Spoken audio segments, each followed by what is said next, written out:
Ang lalawigan ng Cagayan, nasa dulong hilaga ng Luzon. Paboritong dayuhin ng mga spelunkers at adventure seekers. Pero kung ilang beses ka nang nakapasok sa mga kuweba at nakalangoy sa mga ilog, well, it's time to level up. Gusto mo ng caving? Samahan natin ang swimming. Bawal daw bumabas yung flashlight.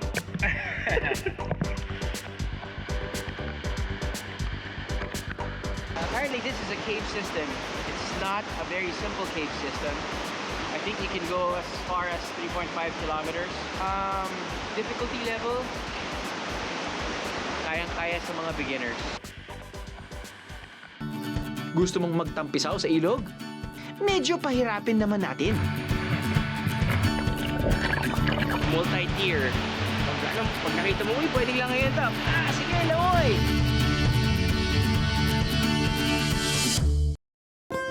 Gusto mo ng canyoneering?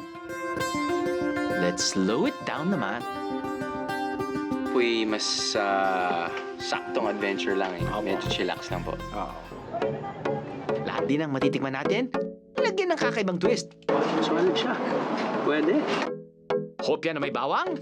Makikita nyo yung hopya na nakikita na natin sa iba't ibang tindahan is yung may hopya ubi, may hopya na kamote yung loob. Ito ang palaman nila is main ingredients siya is onion and garlic. Kino-consider po natin na medyo maganda sa body. Sabaw na para sa lamay. Very special talaga siya sa Cagayan kasi sa Cagayan mo lang siya makikita sa Apari hanggang sa Cagayan. Dito lang namin siya sinaserve. Let's all experience the usual, but in a different light. Masarap. Ibanag, masingo. Biyahe sa Cagayan, level up!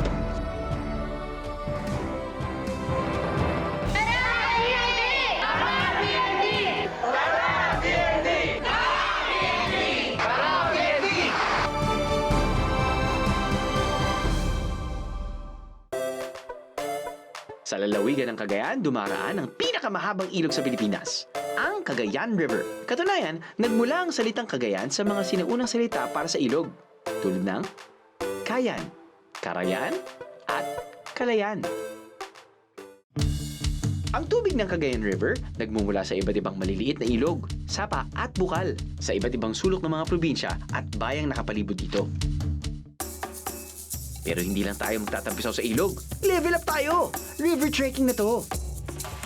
Kailangan ng mga certified guides na kasama ang bawat grupo ng biyaherong bumibisita rito para masulit ang river trekking experience at para sa kaligtasan ng lahat. Sila rin ang nakakaalam ng pinakamahusay na daan at kung saan tatapak, kakapit at gagamit ng lubid.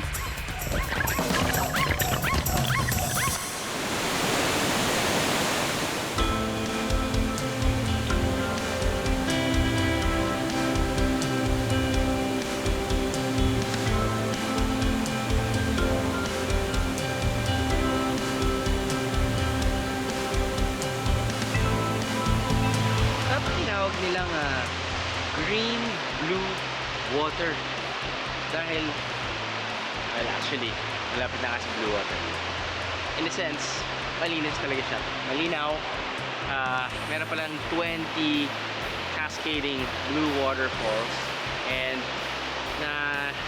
na-reach na namin yung dulo, which is apparently one of the main swimming pools na pinaglalaro ngayon ng mga tao, mga turista. But if ever mapuno yun, or kahit sabihin na natin hindi niyo maabutan yon, pwede rin kayo, ang daming mga pools dito or lagoons na pwedeng paglangayan. But then again, what you can do is it's cascading, right? So you're gonna be starting from the bottom, multi-tier. Pag nakita mo, uy, pwedeng langayan top. Sige, langoy! Tapos nun, pag okay na kayo, akyat ulit kayo. Uy, pwede naman pala dito eh, langoy! So hey, it's really up to you.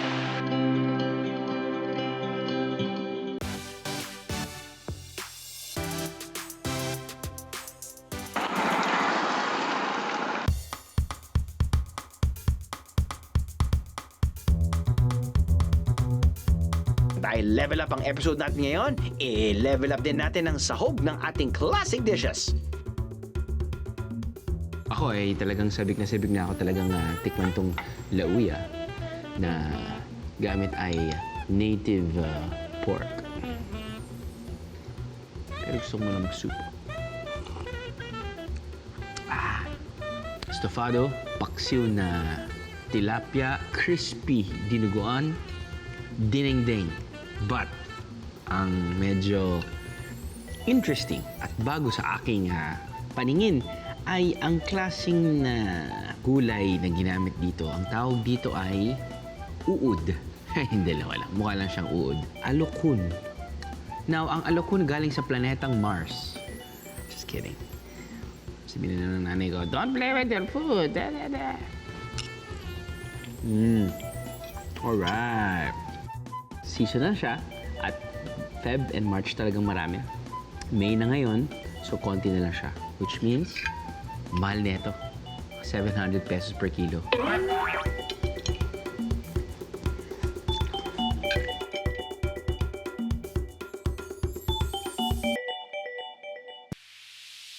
Mula Maynila, abutin ng 10 to 12 hours ang biyahe para marating ang capital city ng Cagayan, ang Tugigaraw. Pwede itong maging jump-off point papunta sa iba't ibang atraksyon ng lalawigan. Dahil sa lokasyon ng bayan, halos 2 oras ang layo nito mula sa malalapit na beach. Kaya kung gustong magtampisaw sa dagat ng mga taga rito, dito sila pumupunta sa nag-iisang wave pool sa Cagayan.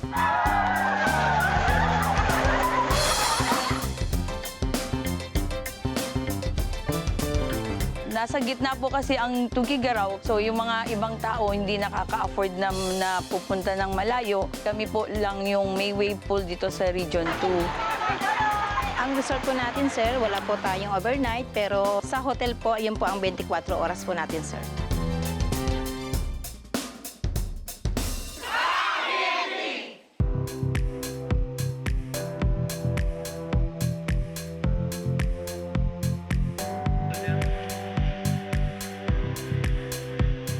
Ito yung pinakadulo ng multi-level, multi-tiered cascading waterfalls. No?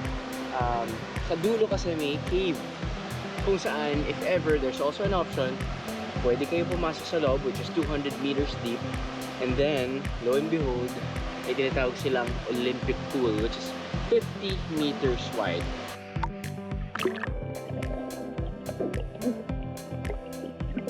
Pwedeng pumasok sa kuweba sa loob ng falls, pero kailangan ng pre-arrangement para makapagdala kayo ng ilaw, helmets at life vests.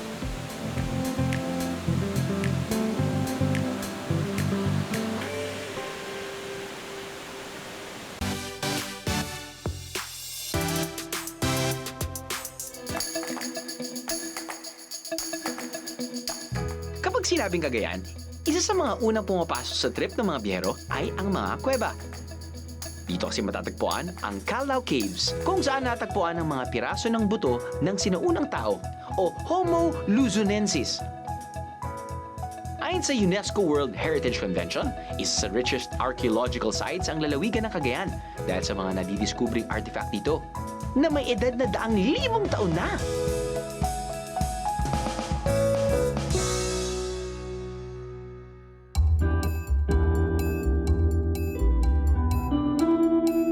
Sa munisipalidad ng Bagao, isa ring kuweba ang sikat.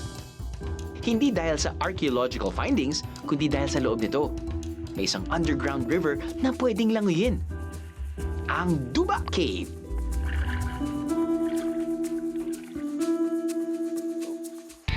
Isang 30 to 45 minute drive mula sa sentro ng Bagao, mararating mo ang jump-off point papuntang Duba Cave.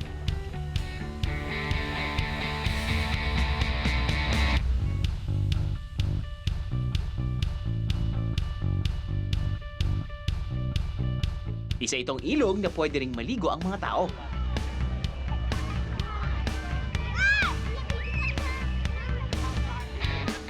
Ang tubig nito, siya rin pinagkukunan ng irigasyon ng mga palayan sa paligid ng Cagayan. Welcome po sa Paggaw, sir, sa Duba Cave. So, pupunta po tayo ngayon sa Duba Underground River. Kung saan makikita natin doon mayroon siyang Skylight Falls doon sa dulo. Medyo mababang langoy din. Kaya kailangan natin ng mga protective gears.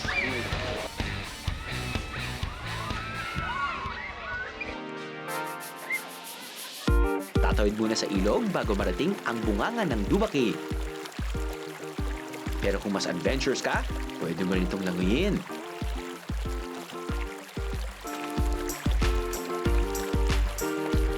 As for me, let's save all the swimming for later.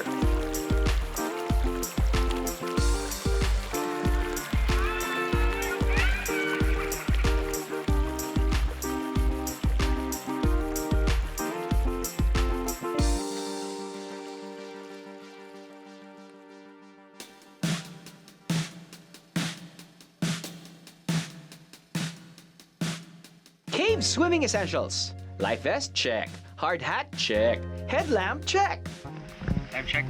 3:40. Yung biyahe natin ngayon, specifically now, we should be back here after an hour dahil gusto natin na-check ng paniki na lalabas at exactly 6 p.m.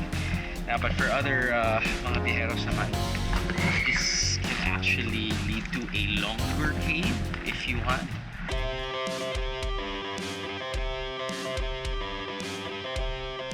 You ready?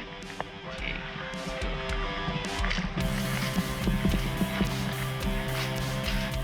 Ang ibig sabihin daw ng duba sa Ilocano ay lusot. Dahil may iba't ibang lusutan papasok at palabas itong kuweba. Kaya ano pang hinihintay natin? Lusutin at pasukin na natin ang kuwebang yan.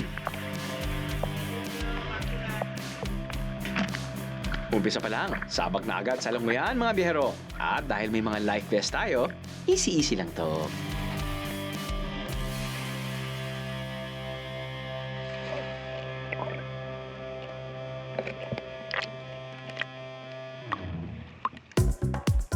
Ang adventure sa Duba Cave, may swimming,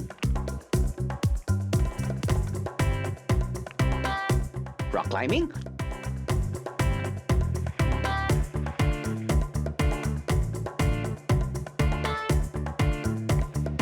jumping, trekking, spelunking, all in one na.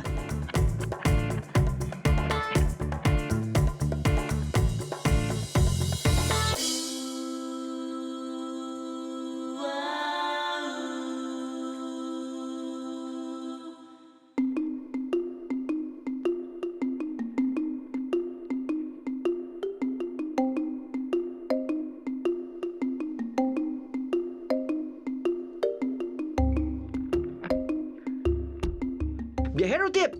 Hindi naman natutuyuan ng tubig ang Duba Cave.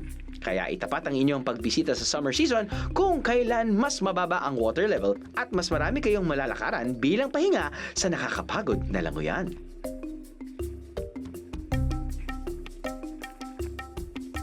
Dito lang nag-diverge o nag-iipon yung pupu ng bats or guano. Mag-umpisa na tayo po ng long swim. Mga 10 to 15 minutes na lang po yan.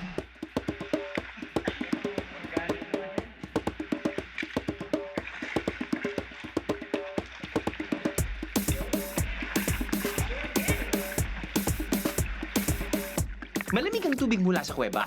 Mag-ingat lang na huwag makalunok ng tubig dahil ang kuwebang ito ay tirahan ng mga libu-libong paniki. At alam nyo naman, kung may bats, may guano o dumi ng paniki. So technically, you're going to be swimming in bat pee and poop. Kidding. After about 20 minutes of swimming and walking inside the cave, narating namin ang isang underground waterfalls. Ito ang tinatawag nilang Skylight Falls. Dahil meron itong buta sa ibabaw kung saan nakakapasok ng bahagya ang sikat ng araw.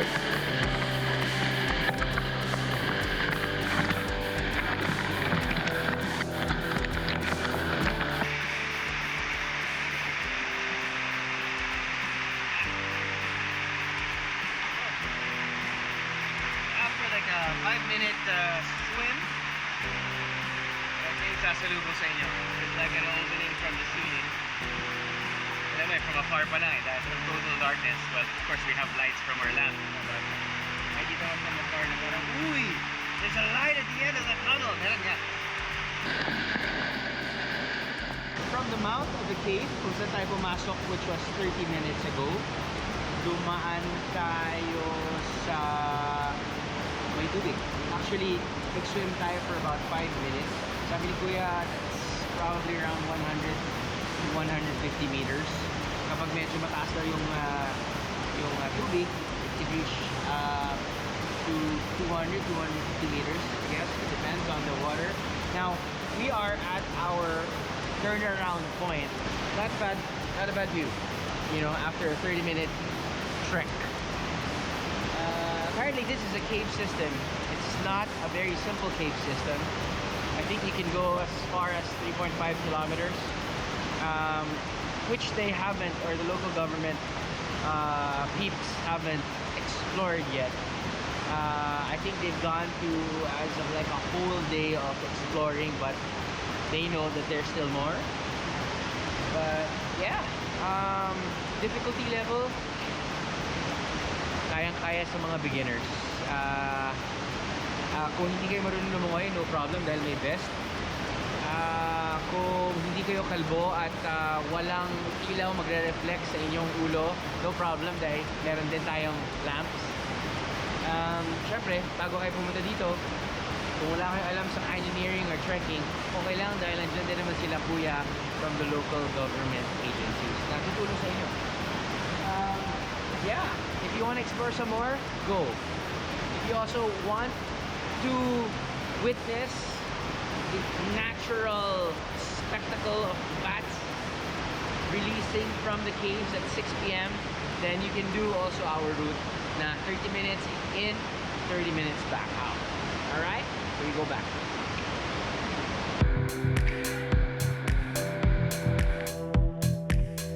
Marami pa raw lagusan na pwedeng makita sa cave system na to, lalo na para sa mga advanced spelunkers. Pero kami, masaya na magbabad sa tubig sa falls at lalangoy na lang kami palabas. Kinailangan namin makalabas agad ng kuweba para masaksihan ang paglipad ng libu-libong paniki. Kapag naramdaman kasi ng mga paniki na may tao pa sa loob ng kuweba, sa iba't ibang lagusan sila lumalabas at hindi sa bungangan nito. As early as around 4 or 5 p.m., mas magandang wala ng mga turista sa loob ng cave. Dahil kapag na-sense ng mga bats na may mga turista pa dito, ang mangyayari niyan, hindi sila lalabas dito at lalabas sila sa other opening. So yeah, I think cleared out na yung cave. Everyone's just waiting here at the mouth of the cave. In 30 minutes, lalabas na ang thousands and thousands of fruit bats. From here to there. Everywhere. Ang local term ay kulipato. Kulipato. Uy, mga kulipato! Kulipato! Kulipato! Repeat after me. Kulipato! Kulipato! Kulipato!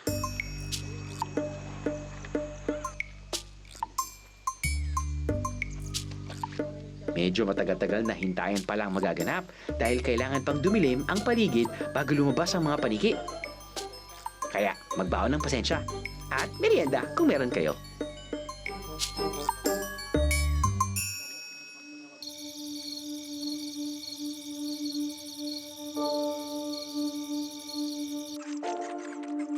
Yun, no?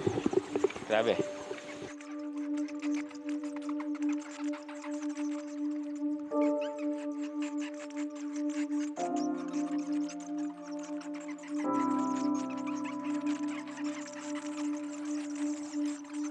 Solid din.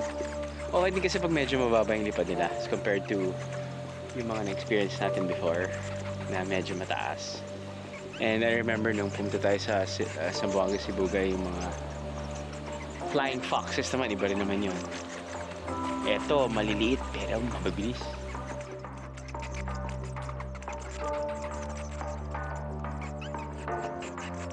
Maliliit at libo-libo ang mga paniking lumalabas sa bungangan ng Duba Cave. Ayon sa aming guides, hindi pa nila matansya kung gaano karami ang mga paniki ito. Pero inaalagaan nila ang mga to sa pamagitan ng pagsiguro na hindi sila masyadong nagagambala ng mga bisitang biyero.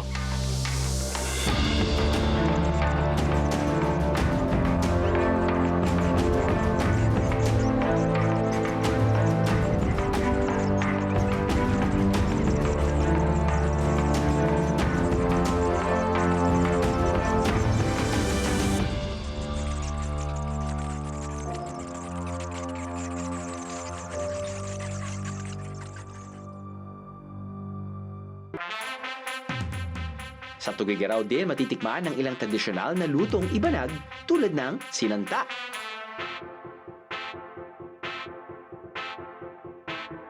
Ang sinanta ay isang noodle dish, soup noodles na sinaserve normally sa mga patay, fiesta, ganyan. Kasi special siya. Kasi soup siya, tapos marami masaserve, saka nakakabusog. Very special talaga siya sa Cagayan. Kasi sa Cagayan mo lang siya makikita, sa Apari hanggang sa Cagayan. Dito lang namin siya sinaserve. Alam nyo ba na ang masabaw na lutuin na to ay kadalasang inihahain kapag may lamay? Ang tawag nila kasi dito sa Cagayan, sa Tugigaraw, merienda cena. Pagka nagpamisa na o nagpa-Thanksgiving sa birthday, ito yung merienda. Ang mainam na kasabay ng sinanta ay ang kanilang local sticky rice delicacy na tinatawag na pinakufu. Pinakufu, parang siya, malagkit siya na piniprito. Para siyang dila-dila yung tawag namin, pero prinito siya with sugar. Partner talaga siya ng sinanta. Isang maalat at siya isang matamis. Para siyang best friends talaga. Bagay talaga siya sa sinanta, kaya siya partners.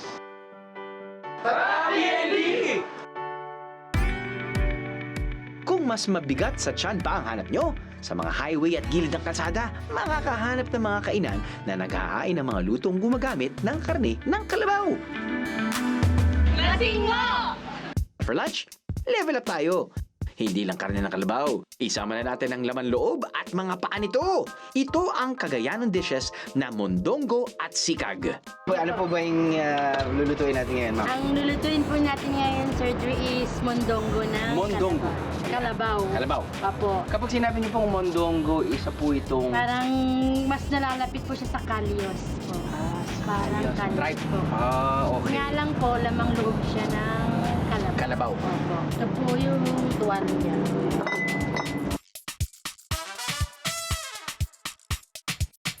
Igigisa na po natin, sir. Sige po.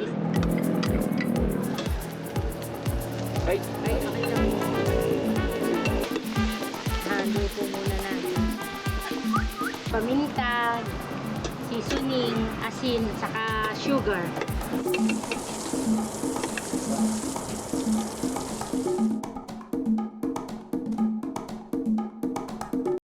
ang lulutuin po natin ngayon ay Sikag. sikag. Sikag. Pag sinabi natin sikag, pata ng kalabaw. Pata ng kalabaw. Tuyas. Dahil nga.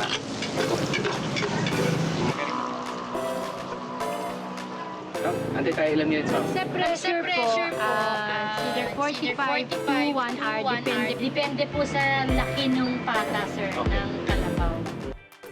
Matapos ang pagluluto ng mondongo at sikag sa pressure cooker, oras na para matikman ang kanilang ipinagmamalaking kalabaw dishes.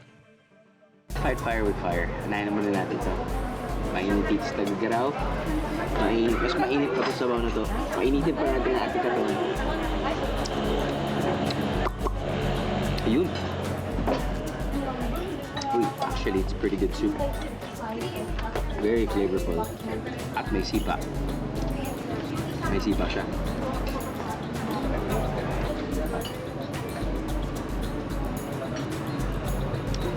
Sarap siya dahil malangis, malinamnam, kahit mainit dito, kahit mainit itong sabaw na to, appreciate mo pa rin siya. Mondongo. Ay, dito. Yan.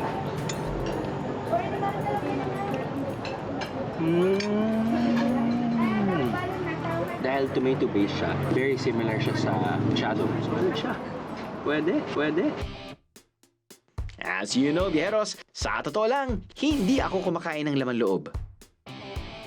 Buti na lang, nandito ang ating trusty B&D crew! Pasok! Ito yung paanong kalabaw. Talampakan. Lambot.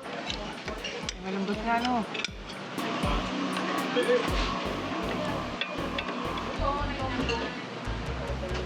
Kamusta ang third world review? Sarap. Ang producer namin talaga eh. Siya yung pinaka-adventurous pagdating sa pagkain. Ako yung pinaka-maarte, pero siya yung pinaka-adventurous. Kaya kung wala si Alan Nebora, wala ang Balikbayan Weekend Getaway, pati biyahe ni Blue. Ang Cagayan ay isang valley o lambak na may malawak na lupain. Dahil dito, marami sa mga taga rito ang nagsasaka ng lupa para sa palay o mais. Kaya maraming mga kalabaw dito. Katunayan, dito ang ikalawa sa may pinakamaraming kalabaw sa buong Pilipinas. Pero syempre, bukod sa mga kalabaw, meron din mga baka dito. At dito sa Cagayan State University Nature Farm, inaalagaan sila at pinag-aaralan kung paano makakapagparami ng produksyon ng gatas. The demand for milk is napakalaki and that almost, ating kasi is 1% ng ating produce sa buong Pilipinas. So we have 99% imported na source ng milk. Kaya the potential of dairying in the Philippines is very big or very bright. It has a very bright future. So yung mga different milk products po is we have pasteurized milk, we have also flavored milk, we have also pastillas, Milko Gel. So the Milko Gel is a milk-based gelatin. So meron din po tayong made-to-order na mga yogurt, mga ice creams po. So pwede po siyang ma-avail dito lang po sa aming campus muna kasi limited po yung production. Bago umuwi mula sa Cagayan, magbaon ng pasalubong. Pero i-level up na natin yan dahil dito sa Cagayan, may kakaibang pasalubong na dito lang daw matitikman, ang Hopia Ibanag. Mukhang ordinaryong hopya to, pero ang kanilang twist, nilagyan nila ng bawang. Bawang? Bawang sa hopya? First is lutuin yung mga ingredients like sibuyas, garlic, with mantika, and then imimix yon sa flour. Yung na-mix naman na flour, sugar, buttermilk, imimix yun. And then, separately, gagawa yung baker ko ng kabalat. And then, yun na. Makikita nyo yung hopya na nakikita na natin sa iba't ibang tindahan is yung may hopya ubi, may hopya na kamote yung loob. Ito ang palaman nila is, main ingredients niya is onion and garlic. Kino-consider po natin na medyo maganda sa body, di ba? At saka yung kaibihan niya, chewy. Yung feelings niya sa inside. Chewy yun. Tapos crunchy yung labas.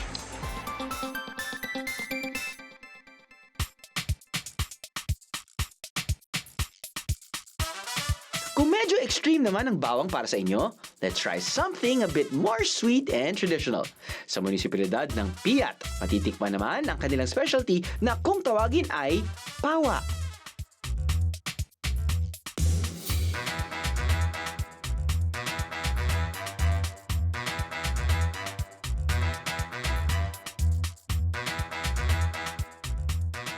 Gawa ito sa glutinous rice na pinalamanan ng giniling na mani at asukal.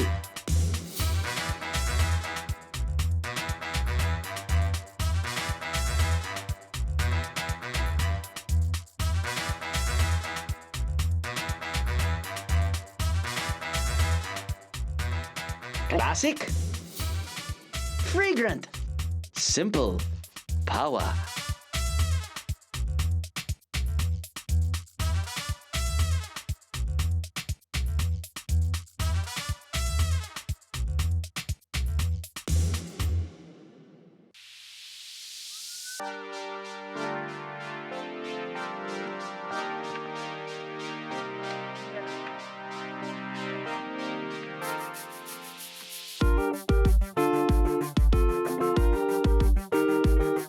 Pero para sa iba, sapat na ang mga litrato at mga kwentong may uuwi at may babahagi nila sa kanilang mga kaibigan at mahal sa buhay. Kagaya lamang sa Level Up Canyoneering Adventure na to.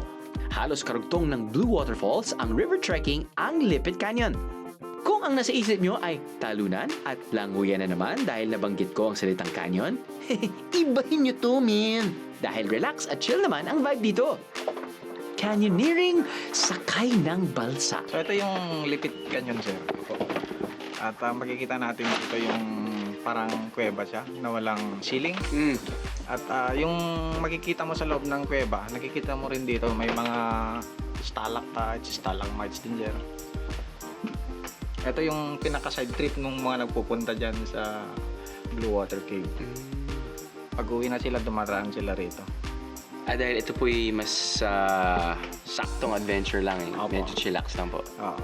So, bali ang rate nito is 25 Pesos per head. per head ang sa balsa. Pero pag dalawa o hanggang kwan lang 3, 4, 200 ang minimum niya.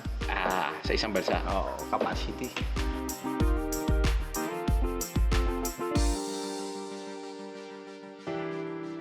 Ang ibang biyahero, pinipili na hindi sumakay ng balsa at lumalangoy na lang at nagpapaanod sa tubig sa kanyon.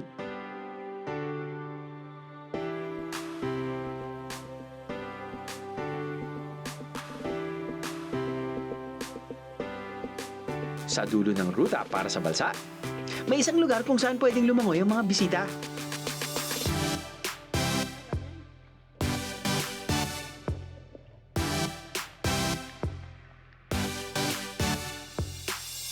Mula dito, pwede rin naman na maglakad at lumangoy papunta sa looban pa ng kanyon.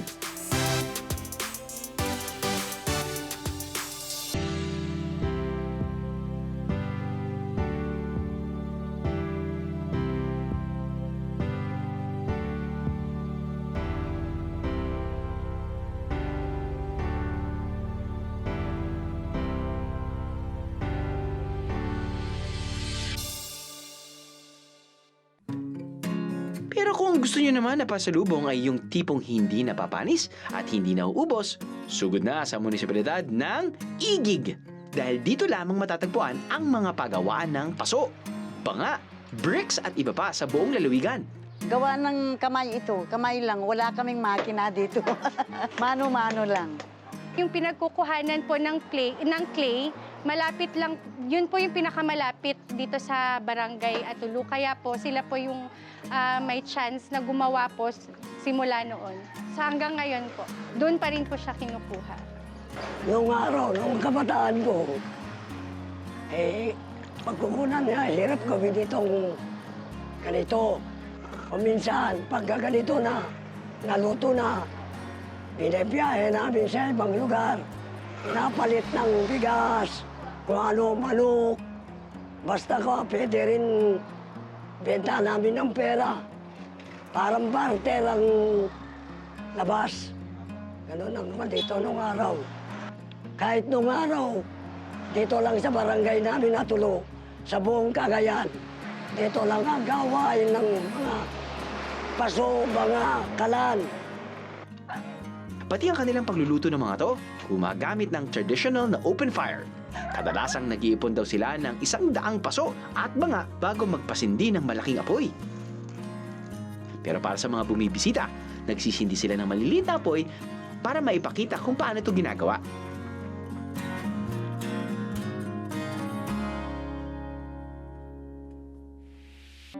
Isa ang Cagayan sa mga magagandang halimbawa ng turismong hindi lang nananatili sa nakasanayan natin.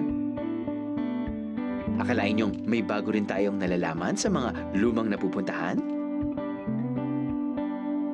At nagagawa nila ito ng hindi masyadong nakakaapekto sa kalikasan. Dahil dito, natutulungan din maiangat ang buhay ng mga taga rito. Lalong-lalo na sa industriya ng turismo at agrikultura. Talagang level up!